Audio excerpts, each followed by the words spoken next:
So usually people will give us that call because that exact reason. They want to age safely in place and home. A lot of families may make that decision too, because if you look at the same patient, healing, recovery process, or just natural aging, where would you do better? In your own home environment, surrounded by your pets, your personal belongings, the place that you grew up, or in a rehab or facility. To each their own. Some people love that facility way, 3 meals brought to them, love the activities, can go be head of the activity council or residence council.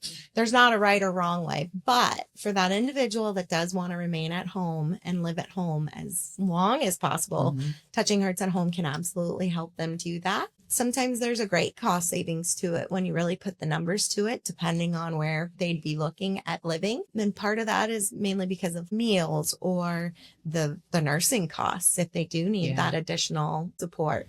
And what we think is great about it is whatever that person may be suffering from or recovering from, we see them bounce back so much faster. Oh, yes. Quality of life, the smiles come back to their face. Yeah. Oftentimes we'll get families who, dad or mom is begging, crying, pleading, get me out of this rehab. I won't make it 100 days. Yeah. Let's get them home, bring the rehab home with the home health side, the medical part, and then have Touching Hearts at Home there 24/7 for a temporary period, maybe, so we can extend the finances as much as possible. Yeah. But then we can really get a baseline to understand, when does your loved one need the most support, from this hour to this hour, and then again maybe at night just for this time period. So we can get really smart and targeted. And then something else that I appreciate when my parents started Touching Hearts at Home is what we noticed is most agencies have like a flat rate across the board. So whether you need bottom line care, just level entry companionship, or you're medically complex, we were getting charged for that medically complex client when my grandma just needed some companionship. Yeah. So we really like to assess each client individually to assign their unique rate for whatever they're going through. And when they recover, we can get them to a healthy new normal.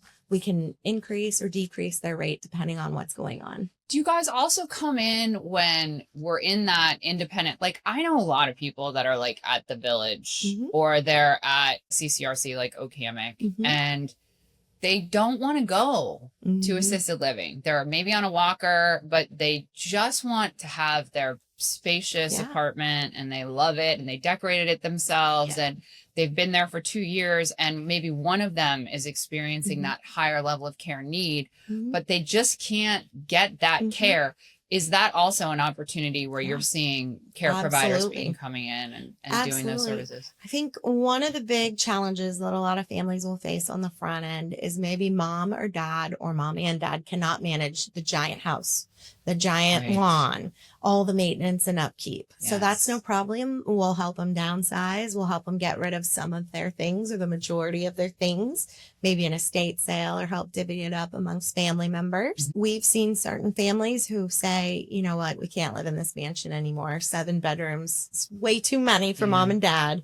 Let's downsize and we'll go to an apartment. Mom and dad can live there and age happily with their caregivers. The important thing though is when we're not there, we want to make sure they're safe.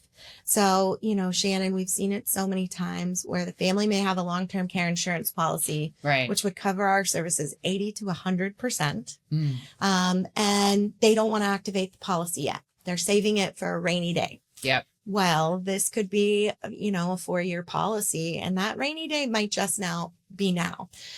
So what we'll see is, they just want to do the minimum number of hours to save the most amount of money.